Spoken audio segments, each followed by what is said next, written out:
Buletin Didik 29 Mac bersama saya Fazilah Harun. Assalamualaikum dan salam sejahtera. Kementerian Pendidikan KPM akan terus memantau keselamatan dan kualiti makanan di kantin sekolah seluruh negara. Menteri Bertanggungjawab Fadlina Siddiq menerusi kenyataan di laman Facebook KPM berkata, pihaknya mengadakan kerjasama dengan Kementerian Kesihatan KKM berhubung perkara berkaitan. Tegas Fadlina, pihaknya mahu aspek makanan sihat di sekolah terus dipatuhi pihak yang terlibat. Antaranya termasuklah cadangan menyediakan menu sihat dan mengeluarkan senarai makanan serta minuman yang dilarang dijual di sekolah. Selain itu, pihak terlibat juga diingatkan untuk menyediakan borang penilaian kendiri pengusaha kantin, memantau keselamatan dan kualiti makanan serta penggradan kantin sekolah.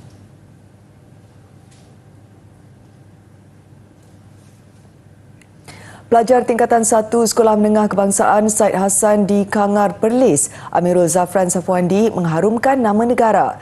Kejuaraan Muay Thai Pro Am Dunia ke-18 di Thailand Isnin lalu, Amirul meraih pingat gangsa. Kejuaraan Muay Thai Dunia itu berlangsung selama 8 hari sehingga 20 Mac lalu di Stadium Ding Dang, Bangkok. Amirul bertanding acara kadet 37 kg atas tiket Cyberwat Muay Thai Gym di Kangar, tempatnya berlatih. Amirul meraih gangsa selepas menewaskan lawan dari Kazakhstan yang memiliki kelebihan fizikal lebih tinggi. Rasa happy sebab dapat bawa nama negara keluar. Rasa berbaloi dengan penat kita berlatih tu? Baloi sebab dapat tunjuk Malaysia boleh pergi lagi jauh. Amirul bersyukur kerana bapanya Safwandi Sabri memberikan sokongan yang kuat untuk dia terus menceburi sukan itu. Katanya dia mula menjalani latihan di Cyberwat Muay Thai Gym di Kangar sejak berusia 8 tahun. Pada usia 10 tahun, Amirul sudah pun menjadi wakil negeri dalam sukan Muay Thai. Ini salah seorang yang tahan lasak dan mampu lakukan di atas stage apa yang kita ajar. Dan proses ni akan berterusan lah. Dia takkan berhenti di situ. Lawan kali pertama, kalah menang kita tak kisah. Yang penting, dia mampu bertarung sampai habis pusingan. 3 pusingan ataupun 5 pusingan. Anak ketiga daripada 4 beradik itu menjadikan atlet Muay Thai Muhammad Razi Ismail sebagai idolanya. Dia turut meletakkan impian untuk berada dalam senarai atlet kebangsaan negara suatu hari nanti. Rang Undang-Undang Akta Kesalahan-Kesalahan Seksual terhadap Kanak-kanak Pindaan 2023 diluluskan Dewan Rakyat. Ia bertujuan memberikan perlindungan lebih jitu dan menyeluruh terhadap kanak-kanak. Rang undang-undang ini diluluskan dengan lebih suara bersetuju selepas bacaan kali kedua oleh Menteri di Jabatan Perdana Menteri Undang-Undang dan Informasi Institusi Datuk Seri Azalina Othman Said. Ia dibahas oleh 10 ahli parlimen. Datuk Seri Azalina berkata pindaan bahagian 2 pada rang undang-undang dicadang untuk menggantikan terminologi pornografi kanak-kanak dengan bahan penganiayaan seksual kanak-kanak dalam Akta 792. Katanya pindaan RUU itu turut memasukkan seksyen baru iaitu 15A dan 15B Akta 792 yang memperuntukkan kesalahan berhubung persembahan seksual oleh kanak-kanak dan kesalahan membabitkan pemerasan seksual kanak-kanak. Tambah Datuk Seri Azalina, seksyen baru 15A bertujuan menangani live streaming seks yang semakin meluas. Justru penggubalan seksyen 15A baru ini bukan sahaja orang yang menonton dan mengambil bahagian dalam persembahan seksual kanak-kanak boleh didakwa, tetapi semua pihak yang terbabit seperti penganjur, orang tengah atau mana-mana sindiket. Dimaklumkan kepada majlis sekarang. Pelepasan cukai pendapatan individu RM8,000 bagi simpanan bersih tahunan dalam skim simpanan pendidikan nasional SSPN dilanjutkan sehingga tahun 2024. Mengumumkan perkara itu di Dewan Negara, Perdana Menteri Datuk Seri Anwar Ibrahim berkata kerajaan kembali bersetuju melanjutkan pelepasan cukai berkenaan selepas mendengar keresahan disuarakan rakyat. Beliau berkata demikian ketika membentangkan rang undang-undang perbekalan 2023 bagi bacaan kali kedua. Cadangan ini melibatkan kehilangan hasil kerajaan sekitar 250 juta ringgit setahun dan memanfaatkan lebih 400,000 pembayar cukai. Dan saya dapat tahu ini jumlah ini bukan jumlah B40, jumlah orang yang berdapatan agak lebih sederhana. Tetapi kerana maksudnya adalah pendidikan pertama dan keduanya belanja pendidikan kian meningkat, sebab itu kita beri kelonggaran ini. Semalam, Ketua Pegawai Eksekutif Lembaga Hasil Dalam Negeri LHDN, Datuk Muhammad Nizom Sairi memaklumkan pembayar cukai yang mencarum dalam SSPN tidak lagi layak menuntut pelepasan cukai individu hingga RM8,000 mulai tahun taksiran 2023. Keputusan berkenaan dibuat susulan pelbagai alasan. Mengulas lanjut, Datuk Seri Anwar menjelaskan potongan cukai kepada pencarum SSPN diberikan sebelum ini sebagai galakan terutamanya kepada ibu bapa untuk mencarum bagi pendidikan anak mereka dengan kemudahannya disambung beberapa kali hingga 2022. Mengucapkan selamat.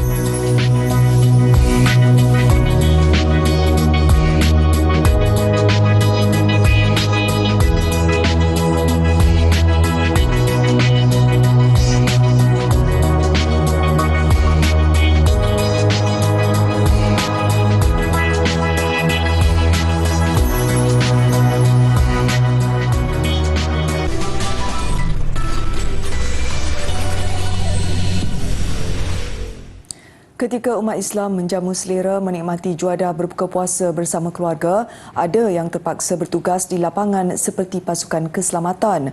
Mereka hanya berbuka ala kadar di tepi jalan demi keselamatan orang awam. Meskipun berpuasa, anggota cawangan trafik Ibu Pejabat Polis Daerah IPD Kuala Terengganu melaksanakan tugas dengan penuh tanggungjawab. Tinjauan di sekatan jalan raya di Teluk Ketapang seberang Takir mendapati anggota keselamatan hanya berbuka puasa ala kadar. Tiada lauk pauk enak dan kuih beraneka jenis, cukup dengan beberapa keping murtabak. Malah pada hari-hari tertentu, mereka cuma minum air mineral sahaja. Sebaik selesai berbuka puasa di tepi jalan raya, mereka kembali meneruskan tugasan. Walaupun orang ramai dapat berbuka puasa di rumah atau di kedai-kedai, namun begitu anggota trafik daerah ini berbuka puasa hanya di lapangan saja, di tempat di mana mereka bertugas dan tidak dapat berbuka bersama keluarga. Jadi pada petang ini saya selaku Ketua Bersejarah mengambil kesempatan untuk bersama-sama dengan anggota-anggota di lapangan berbuka puasa di kawasan pampiran dengan bulatan Teluk Ketapang ini bagi memberi suntikan motivasi dan menaikkan semangat mereka untuk bertugas dengan lebih baik sepanjang bulan Ramadan ini. Itu rutin harian petugas trafik sebelum menikmati juadah sebenar jam 9 malam selepas tamat bertugas. Membeli barangan runcit dan keperluan secara dalam talian kini menjadi pilihan kepada pengguna. Malah tidak dinafikan kaedah itu memudahkan semua pihak. Bukan sahaja kepada pembeli, malah kepada peniaga apabila mereka tidak perlu lagi bergerak ke sana sini untuk memasarkan produk. Hanya menggunakan kemahiran digital sudah cukup memadai untuk mengembangkan perniagaan, misalnya mangga harum manis. Harum manis antara buah mangga yang popular dalam kalangan peminatnya. Rasa yang manis dan tekstur yang lembut menjadi tarikan kepada semua, bukan sahaja dalam negara, bahkan luar negara. Kini, buah ikonik dari Perlis itu bukan hanya dijual secara kelaziman, malah ia boleh didapati secara dalam talian. Alhamdulillah lebih meluas lah kan.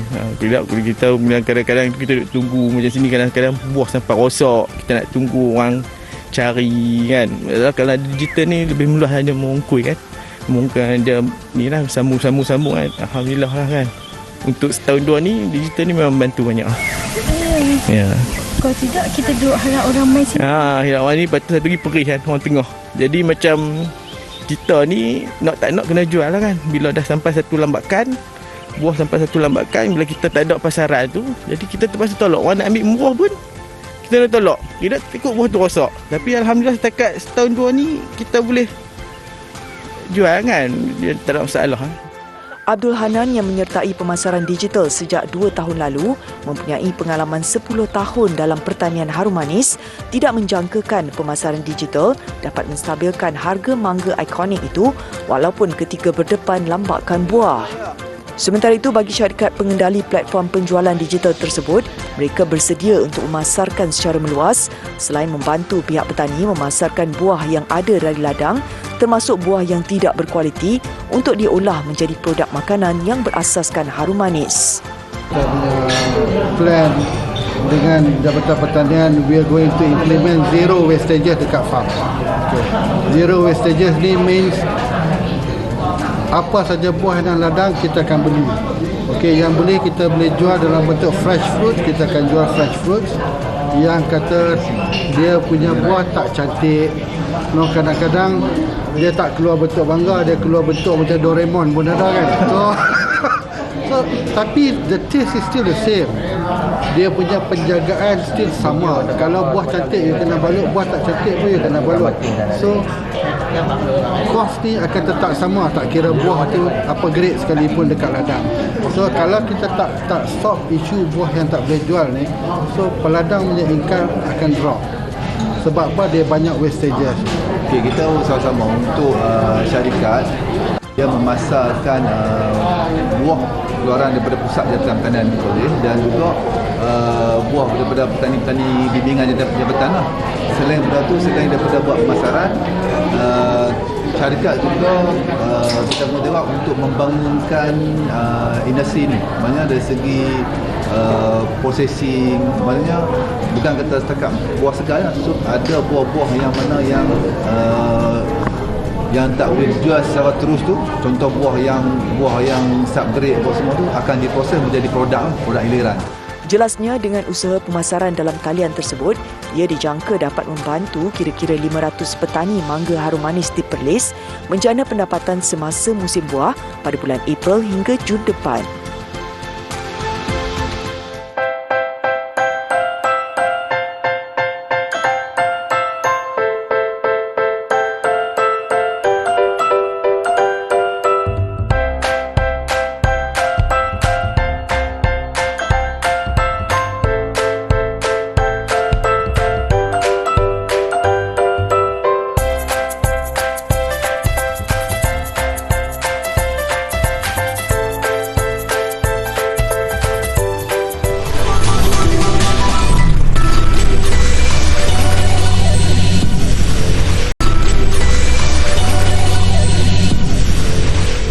Pusat Rehabilitasi Orang Utan di Indonesia akan menamatkan kaedah meletakkan haiwan itu di dalam sangkar ketika memberikan mereka rawatan. Sebaliknya, satu pulau khas dibina bagi keselamatan mereka. Mengikut kaedah asal Pusat Rehabilitasi Yayasan Penyelamatan Orang Utan Borneo di Semboja Lestari, Kalimantan, Indonesia, semua orang utan yang perlu dirawat akan dikurung. Berjumlah 404 ekor semuanya, lebih 70 daripadanya tidak boleh dilepaskan semula ke dalam hutan kerana sejarah yang pernah dilalui mereka. Tidak semuanya bisa dilepas liarkan karena ada beberapa kondisi yang tidak memungkinkan orang utan tersebut bisa dilepas liarkan. Misalkan orang utan tersebut cacat secara fisik, yang kedua dia mempunyai perilaku yang tidak bisa untuk diliarkan kembali, yang ketiga adalah penyakit, berbagai macam penyakit terutama yang menular yang kita tidak harapkan bisa menularkan orang utan liar lainnya andai kata dilepas liarkan di hutannya. Sebelum dilepaskan ke dalam hutan, setiap ekor orang utan perlu menjalani penilaian rapi. Bagi orang utan yang tidak dapat dilepas bebas di dalam habitat asal mereka, peluang untuk mereka hidup normal tetap ada. Menjelang tahun 2035, pusat rehabilitasi ini merancang tiada lagi orang utan akan diletakkan di dalam sangkar. Kita mencoba animal welfare dioptimalkan, kita mencoba meminimalisir keberadaan orang utan di dalam kandang. Oleh karena itu kita membangun atau sudah ada beberapa pulau-pulau terutama bagi orang utan yang liar atau orang utan yang akan dilepas liarkan, sehingga di sisa hidupnya bagi orang utan yang cacat tadi atau yang tidak bisa dilepas liarkan mempunyai kesempatan hidup yang lebih bagus lagi. Kerana pulau perlindungan itu dikelilingi oleh terusan yang juga dibuat sendiri, bantuan disalurkan berdasarkan kes. Ini termasuk dalam menyediakan mereka makanan. Bandar Basra di Iraq menjadi tuan rumah pesta buku terapung terbesar Logos Hope bermula 26 Mac lalu. Kebiasaannya, kapal itu kekal di setiap pelabuhan yang terpilih selama beberapa minggu dan memperoleh purata 1 juta orang pelawat setiap tahun. Orang ramai mula membanjiri dermaga di Syad Al-Arab Basra yang dibina khas bagi kapal Logos Hope berlabuh. Logos Hope menawarkan lebih 5,000 jilid buku dan memberi peluang kepada pengunjung, terutamanya penggemar buku, untuk membeli bahan sastra yang berkualiti. Namun dalam kunjungannya ke Iraq ini, banyak buku khususnya dalam bahasa Arab telah habis terjual. وجودها في بلد عربي لازم تقتني ولازم تنشر كتب باللغة العربية حتى يتسنى للقارئ العربي أن يقرأ. Penyelaras Logos Hope, Ronald Lappin berkata, kapal itu pernah menawarkan lebih banyak jilid dalam bahasa Arab. Bagaimanapun, mereka kehabisan stok selepas selesai lawatan di Djibouti dan Jordan. Rakitangan Logos Hope kini menggunakan peluang semasa berlabuh di Iraq untuk menambah stok dengan membeli kesusasteraan Iraq dan buku bahasa Arab. Logos Hope dijadualkan berada di Bandaraya UAE, Ras Al Khaimah, Dubai dan Abu Dhabi dari 10 April, 3 hari selepas mereka meninggalkan Iraq. Pesta buku terapung itu juga akan diadakan di Manama, Doha, Muscat dan Salalah pada bulan Jun, Julai dan Ogos nanti. Artis pop Korea Selatan atau lebih dikenali sebagai K-pop mengungguli carta album terlaris dunia sepanjang tahun lalu. Daripada 10 album yang tersenarai, 8 daripadanya dibolot oleh artis K-pop. Yang pasti, kumpulan super K-pop BTS antara yang tidak terlepas daripada senarai carta jualan album global Persekutuan Antarabangsa Industri Pornografi IFPI selaku organisasi mewakili industri rakaman seluruh dunia itu. Tersenarai pada tempat kedua melalui album Proof. Keputusan itu meletakkan BTS pada kedudukan 5 teratas dalam carta itu selama 3 tahun berturut-turut. Puncak carta diungguli penyanyi Taiwan Jay Chou menerusi album Greatest Works of Art. Manakala album Midnights oleh penyanyi dan komposer kelahiran Amerika Syarikat Taylor Swift menduduki tempat ketiga.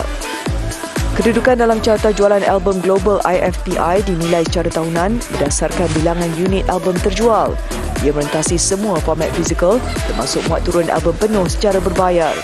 Selain BTS, kumpulan penyanyi dan artis Korea Selatan yang tersenarai dalam carta 10 teratas itu termasuk kumpulan Stray Kids, Seventeen, Blackpink dan Tomorrow X Together.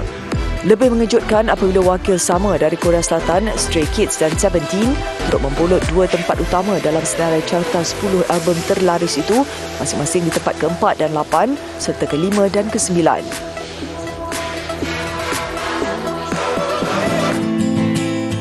Hari ini kita akan belajar tentang salah satu dari komponen asas dalam nyanyian, iaitu suara.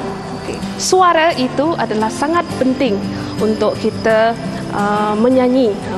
Kalau kita menyanyi dengan ton yang betul, ton yang lunak, sangat cantik, supaya sesebuah persembahan itu lagi bagus. Kalau kita mendapat suara yang bagus, tapi tidak semestinya kita menjadi seorang penyanyi yang hebat jika kita tidak memenuhi semua 5 komponen asas dalam nyanyian.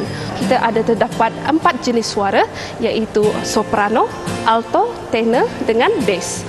Di dalam kumpulan suara perempuan, iaitu soprano untuk suara tinggi, alto untuk suara rendah, tenor untuk suara tinggi bagi lelaki dan bass untuk suara lelaki yang rendah. Cikgu akan bagi contoh bagi suara bagi soprano, alto, tenor dengan bass.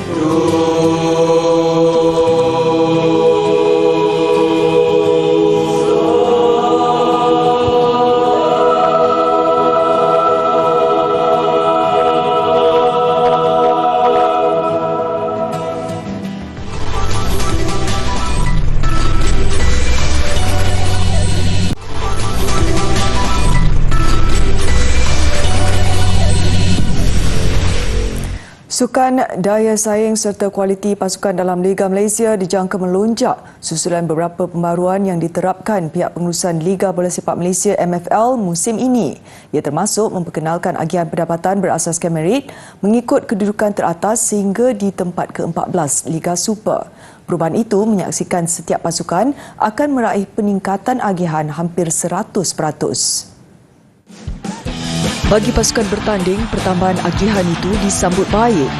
Bab pepatah, kecil tapak tangan, miru ditadahkan. So this is a good step in the right direction lah. Sebab kita tengok Liga EPL semua pun kita bayar Astro semua. Jadi saya rasa in terms of commercialization, saya rasa dia akan betul. Hopefully pada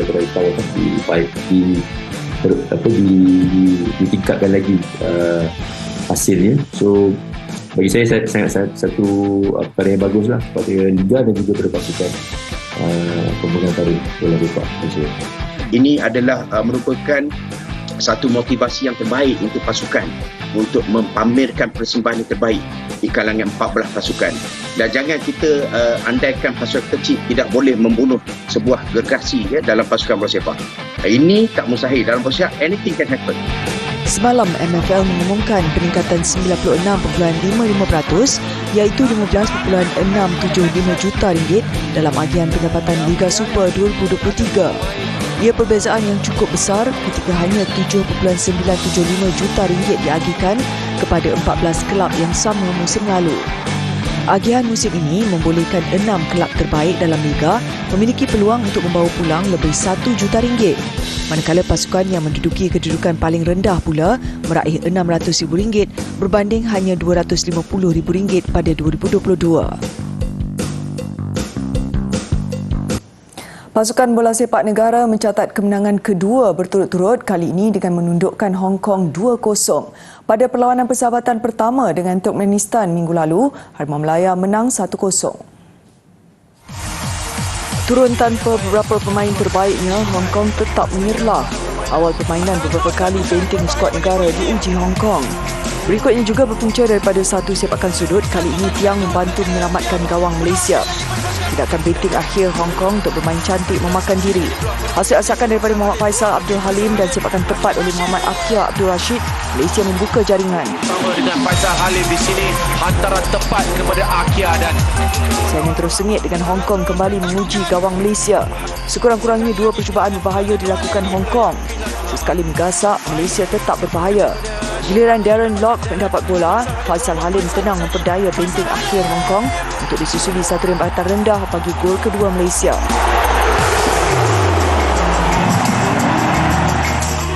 Di sebalik menguasai asakan pada separuh masa kedua, Malaysia tiba-tiba buntu mencipta jaringan. Sekurang-kurangnya 3 peluang terbaik Malaysia untuk menambah gol gagal menemui sasaran. Keputusan muktamad dari Stadium Sultan Ibrahim Johor, Malaysia 2, Hong Kong 0. Wira bola sepak kebangsaan Argentina termasuk bintang penyerang yang juga ketua pasukan Lionel Messi diberi penghormatan pada satu majlis khas di Ibu Pejabat Konfederasi Bola Sepak Amerika Selatan CONMEBOL di Paraguay. Badan Bola Sepak Serantau CONMEBOL dengan kerjasama Persekutuan Bola Sepak Argentina mengadakan majlis di Asuncion bagi memberi penghargaan kepada Messi dan seluruh skuad ikutan kejayaan Piala Dunia FIFA pada 2022 di Qatar. Messi juga ditunjukkan tugu dirinya yang akan dipamerkan di Museum Persekutuan bersama-sama dengan Pele dan Diego Maradona. Skuad dibimbing Lionel Scaloni itu turut dihadiahkan trofi kecil Piala Dunia dan Finalissima, juara CONMEBOL dan UEFA. Acara itu berlangsung sebelum cabutan peringkat kumpulan kejohanan Copa Libertadores dan Copa Sudamericana yang juga pertandingan kelab terulung serantau. Argentina menewaskan Perancis dalam penentuan sepakan penalti 4-2 selepas permainan terikat 3-3 di Stadium Lusail. La Albiceleste menjulang mahkota Piala Dunia ketiga mereka tahun lalu dan kali pertama sejak 1986 yang kali terakhir dimenangi barisan Diego Maradona. Visual sentuhan akhir rangka T-Rex Trinity setinggi 3.9 meter sebelum dipamer untuk lelungan di Zurich, Switzerland mengakhiri buletin didik. Saya Fazila Hani Harun, selamat berbuka puasa, salam hormat dan Assalamualaikum.